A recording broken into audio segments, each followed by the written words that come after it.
সারা দুনিয়ার মুসলমানদের সার্বজনীন আনন্দ উৎসব হল ঈদ। অন্যান্য জাতির আনন্দ উৎসব থেকে মুসলমানদের পালিত ঈদ উৎসব সম্পূর্ণ ভিন্ন আঙ্গিক, ভিন্ন মেজাজে পালিত হয়। কারণ ঈদ উৎসব পালিত হয় শরীয়ত নির্ধারিত সীমার মধ্যে। ইচ্ছে করলেই যে কেউ এই উৎসবকে তার নিজের মতো করে উদযাপন করতে পারবে না। বছরে দুটি ঈদ পালিত হয়। এর একটি হল ঈদুল ফিতর, অপরটি ঈদুল আজহা। ঈদুল ফিতরে পবিত্র রমজান মাসের এক মাসের কঠোর সিয়াম সাধনার পর রোজা ভাঙার আনন্দে মুসলমানরা মেতে ওঠে। অপরদিকে ঈদুল আজহাতে রয়েছে ত্যাগ ও সংযমের শিক্ষা। চলুন জেনে আসি ঈদুল আজহা বা কোরবানির ঈদের ইতিহাস, তাৎপর্য ও ফজিলত সম্পর্কে। কুরব একটি আরবি ধাতু, যা থেকে কুরবান শব্দের উৎপত্তি। কুরবানির অর্থ আল্লাহর নৈকট্য লাভের উপায় বা পন্থা। ইসলামী শরিয়াতের পরিভাষায় আল্লাহর সন্তুষ্টির জন্য, আল্লাহর প্রেমে বিভোর হয়ে আল্লাহর নৈকট্য হাসিলের জন্য যে হালাল পশু জবাই তাকেই কোরবানি বলে। জিলহজ মাসের 10 থেকে 12 তারিখ সূর্যাস্তের আগ পর্যন্ত কুরবানি করার সময়। এই 3 দিনের যে কোনো দিনই কুরবানি করা যাবে, তবে 10 তারিখে কুরবানি করাই সর্বোত্তম। পৃথিবীর ইতিহাসে হযরত আদম আলাইহিসসালামের 2 পুত্রের কুরবানির মাধ্যমে মুসলিম উম্মার কুরবানির সূচনা হয়। পবিত্র কোরআনে বলা হয়েছে, আর তুমি তাদের নিকট আদমের 2 পুত্রের সংবাদ যথাযথভাবে বর্ণনা করো, যখন তারা উভয়ই কুরবানি পেশ করল।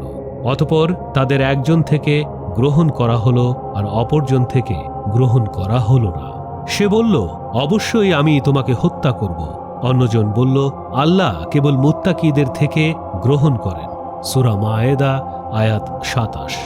যদি তুমি আমার প্রতি তোমার হাত প্রসারিত করো আমাকে হত্যা করার জন্য, আমি তোমাকে হত্যা করার জন্য আমার হাত তোমার প্রতি প্রসারিত করব না।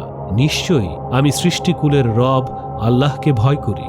সূরা মায়েদা আয়াত 28। যেখান থেকে কুরবানির সূচনা হয়।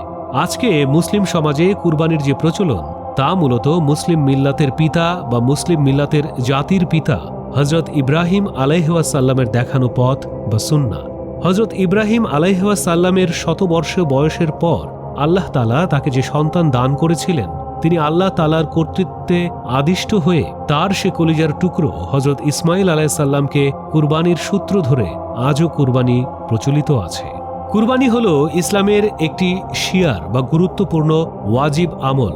কুরবানির দিনগুলোতে জিলহজ মাসের 10, 11, 12 যে ব্যক্তির নিকট প্রয়োজনের অতিরিক্ত জাকাতের নেসাব পরিমাণ সম্পদ থাকবে, তার জন্য একটি পশু কুরবানি করা ওয়াজিব। ওয়াজিব কুরবানি পরিত্যাগকারীর উপর বিশ্বনবী হযরত মুহাম্মদ সাল্লাল্লাহু আলাইহি ওয়াসাল্লাম কঠিন সতর্ক বার্তা পেশ করেছেন। পবিত্র কুরআনে মহান আল্লাহ তাআলা ইরশাদ করেন, তোমার প্রতিপালকের উদ্দেশ্যে সালাত আদায় করো এবং পশু কোরবানি করো। সূরা কাউসার আয়াত 2। পবিত্র হাদিসে বর্ণিত হয়েছে যে, হে লোক সকল প্রত্যেক যারা সামর্থ্যবান, পরিবারের উপর কোরবানি দেয়া অপরিহার্য। সুনানে ইবনে মাজাহ হাদিস নম্বর 3125। হযরত আবু হুরায়রা রাদিয়াল্লাহু তাআলা হতে বর্ণিত, রাসূলুল্লাহ সাল্লাল্লাহু আলাইহি ওয়াসাল্লাম বলেন, যে ব্যক্তি সামর্থ্য থাকা সত্ত্বেও কুরবানি করে না, সে যেন আমাদের ঈদগাহে না আসে। নেক আমলের মধ্যে কুরবানি একটি বিশেষ ইবাদত। কোরবানি আল্লাহর সন্তুষ্টি অর্জনের জন্য করা হয়। আল্লাহর আদেশ থাকার কারণে মুসলমানরা তার সন্তুষ্টির জন্য এই আদেশ পালন করেন। পশু কুরবানি করা মুখ্য বিষয় নয়, বরং আল্লাহ ভীতি এখানে মুখ্য বিষয়। আল্লাহ পাক এ প্রসঙ্গে বলেন, আল্লাহর কাছে পৌঁছায় না এর গোশত ও রক্ত, পৌঁছায় তোমাদের তাকওয়া। মনে রাখতে হবে, কুরবানির পশু জবেহ করা নয়। কুরবানি হলো নিজের ভেতরের পশু সত্তাকে জবেহ করা, তার মানে মনের সব কুপ্রবৃত্তিকে খতম করা। কোরবানির গোশত পেয়ে গরিব দুঃখী মানুষ খুশি হয়। কোরবানি করার মাধ্যমে মানুষ আল্লাহর আনুগত্য ও নির্দেশ মানার শিক্ষা গ্রহণ করে। কোরবানির দিন মুসলমানরা একে অপরের সঙ্গে মহামিলনে মিলিত হয়। এদিন ধনী গরিব কোনো ভেদাভেদ থাকে না। সবাই সাম্য, ঐক্য, সম্প্রীতি ও সহানুভূতির মনোভাব নিয়ে এগিয়ে আসে।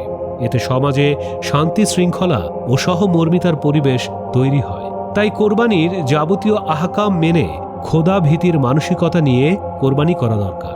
তাহলে আশা করা যায় আল্লাহর দরবারে আমাদের কোরবানি কবুল হবে। এর মাধ্যমে আমরা আল্লাহর সন্তুষ্টি লাভে সমর্থ হব।